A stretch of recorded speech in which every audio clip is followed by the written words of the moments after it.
Hello everyone, this is Bertina Amy here and welcome to my channel. If you're new here, please like, comment, share, and subscribe for more videos. And otherwise, welcome back to my channel. I hope you find these videos useful. So in today's video, I thought I would start by showing you how I made this DIY penguin cloche Christmas ornament. Now the cloche piece is actually the jar ornament from Dollar Tree, and I picked up a pack of these wooden ball beads at about 1 3/4 inches and these wooden spools that are about 1 inch as well. And I decided to take one of each and glue one ball bead on top of the wooden spool. Then I take some white felt, I cut out a long 1-inch strip, and I glue that in the middle section of the wooden spool.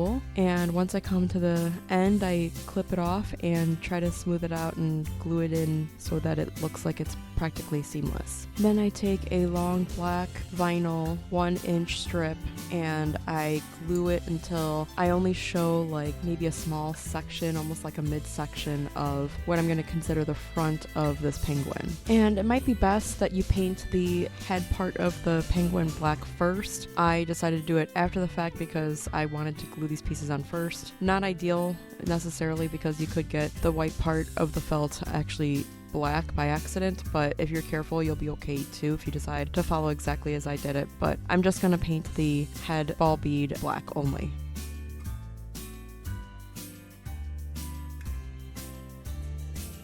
While that's drying, I take the lid, remove it from the cloche piece, and I press the cloche piece into this thick foam that I have lying around. Then I cut the circle out going on the inside of the lines, and then I do the same thing with white felt, making sure that the white felt circle matches the black foam piece, and then glue those pieces together. And then I glue that inside the lid, and I make sure that it's as centered as possible so that I can actually screw the jar back into the lid. Next, I take blue googly eyes and I attach it to my penguin, and I make sure to have it be in the front part where the white belly area is, and I just put it on the black ball bead, and I just space it where I think it looks good. Then I take some additional black vinyl, I cut them into triangles, and then I fold them, and then I see if they are matching, and so I adjust them as necessary with scissors, and then I put them up to the penguin and see if it's the right size or not, and I adjust as necessary. And I curve the edges so that they are not so pointy. Then when I'm happy with the size, I go ahead and glue them down so that either side of the penguin's wings will actually look the same. Then I attach each piece to where I want it on the penguin and hold it down with the hot glue until it cools. Next, I worked on the Christmas hat, and I bought a pack of these. I think they're in a pack of 12 from Amazon. And if you don't see a link down below, feel free to remind me, but I go ahead and trim it off because I don't want it that long. And then I cut off the white fur part of that same hat, and I repurpose it and attach it to the edge of the newly made miniature hat. And I also glued in the edge of the red part of the hat in first so that it would allow the hat to sit more comfortably on the penguin's head so it wasn't so large, and then I put the white fur over top that. And then I glue that entire thing onto the penguin's head. The remaining red part of the longer part of the hat, or wider part should I say, I decide to use that and glue that over the thin silver metal that's at the top of the ornament. And I just want to cover it up because I think it doesn't look very good. So I cover it up with this red felt and I just glue it on to the best of my ability. And then I add white faux fur from one of those large Dollar Tree, either Christmas stockings or Christmas hats, and I just use the faux fur from that because I think that looks better than the ones from these miniature hats anyways, and I really like the way that that looks. And I'm sure you'll notice that there's nothing perfect about this project. It's just that I like the way it turned out regardless of its imperfections. And when you're doing a craft, make sure you're kind to yourself and realize that there's no such thing as perfection in projects like this. So be kind to yourself and be kind to others when they're making stuff. So here I actually go ahead and glue on the hat to the penguin's head. I had some extra long faux fur from the hats earlier, and so I decided to repurpose the rest, and I glue it upon itself so that it looks thicker, and I then wrap it around the penguin's neck and then I glue it to the back and adjust the size as necessary, like trim off any excess that doesn't belong. Next, I work on the beak, and I decided to take a small little triangle of the thick black foam, and I decide to cut it down to size, comparing it to the face and seeing how big I actually need it. And once I get to the size that I want, then I turn it sideways because it's pretty thick, and I just cut a little slit into it so it looks like it's an open beak. And then I didn't have any orange paint on hand at the time, so I had this pack of puffy paint, and I pulled out the orange, and I used that to squirt a little bit on some scrap felt, and then I just painted the beak with the orange puffy paint. Now I just glued the flat side down to the felt as well. While that stuff dries, I take a pipe cleaner from Dollar Tree, I bend it in half, twist it upon itself to make it more sturdy, and put it through the loop at the top of the Cloche DIY ornament from Dollar Tree, and I twist the very top so that it could hang. I then take the white felt and cover up the entire outside of the gray lid because I don't like the way that looks, and I just glue it on and trim off the excess. Off camera, I actually glued the feet, and the feet is basically just the white felt that had the orange puffy paint that I cut into like half circles and then cut that in half and then glued them to the bottom of the penguin. And then I add more puffy paint to the feet while it's already glued on. Then taking a white piece of felt, I also cut out about a 1-inch strip, kind of long strip, and I glue that around the edge of the gray lid, and then I trim off any excess and try to like glue in whatever could still use some glue.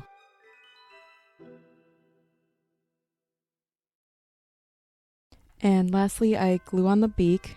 Then I grab some faux snow from the Dollar Tree, put it inside the DIY Dollar Tree jar / cloche type ornament, and close the lid, and there is your DIY Dollar Tree penguin ornament.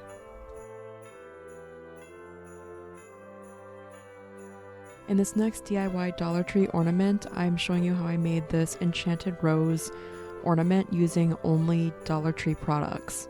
I start off by taking my Dollar Tree DIY ornament and removing the lid and removing the tag and painting the lid and the top part of the ornament that's metal, or aluminum rather, and painting all of that gold.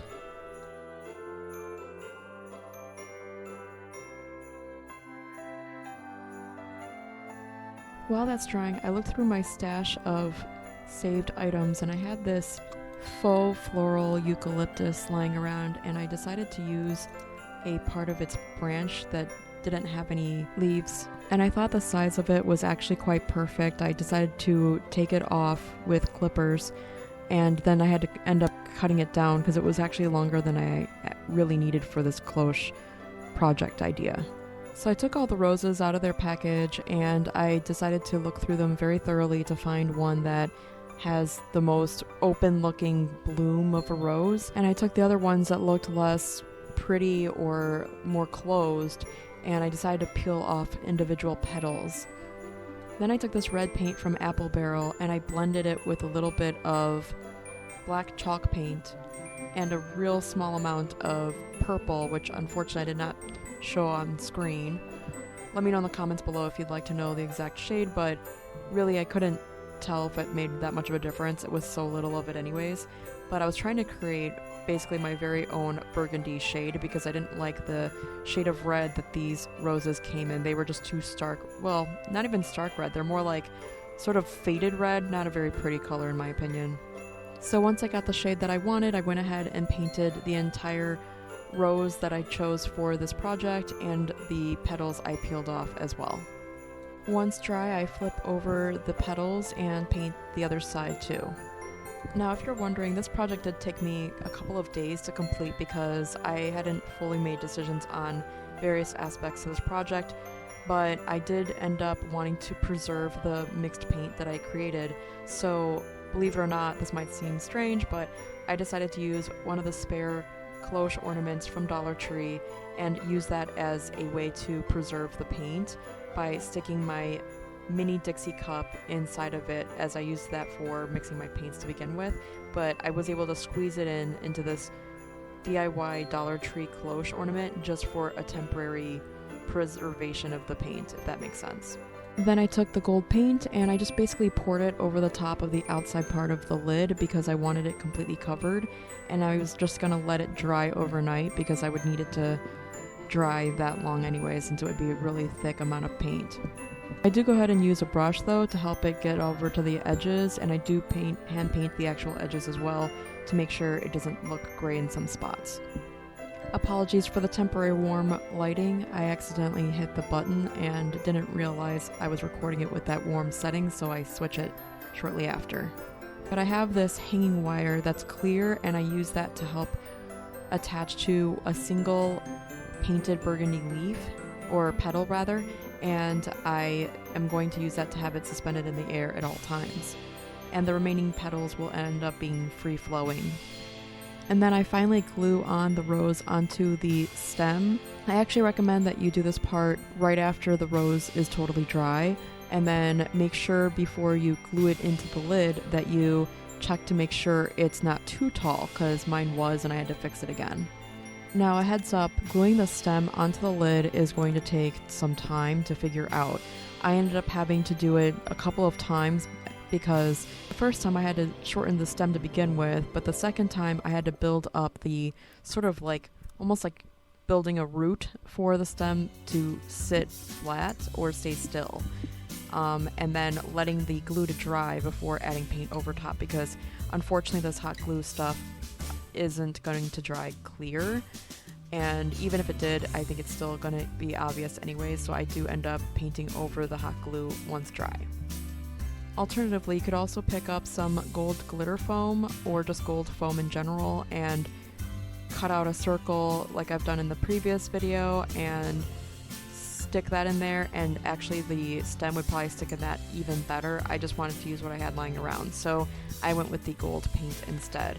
And if you're doing what I'm doing and you're pouring paint like I did, make sure the very edges where you're going to close the jar completely, make sure it's got the least amount of paint, because you don't want that to prevent you from being able to close this ornament. Now if you want a petal suspended in mid-air, then I would try to stick the clear hanging wire using a pair of pliers so you could stick it through the small little opening at the top of the ornament. I did bend the end of the hanging wire so that I could stick it through but also have it hanging over the top of the ornament as well. Then hot glue that little opening closed and hot glue the little piece hanging over the top down to the aluminum covering, if that makes sense. And then I paint over the top of the covering as well, again to cover up the little bit of hot glue that's now showing. You can also attach some already painted burgundy petals over top to cover up the imperfections, because the hot glue is going to be noticeable at the top, and I decided to do this after videoing this project. Once you've completed any and all touch-ups and everything is dry, you can go ahead and assemble everything permanently. If you want, I go ahead and stick the remaining petals back in that are dry, and I add a pipe cleaner, fold it in half, twist it upon itself, stick it through the loop at the top, and just bring the ends together, twist it at the top, and that's the end of this project. Let me know in the comments below which of these two DIY Dollar Tree ornaments is your favorite. If you enjoyed this video, please like, share, comment, and subscribe for more, and we'll see you in the next one. Thanks for watching. Bye!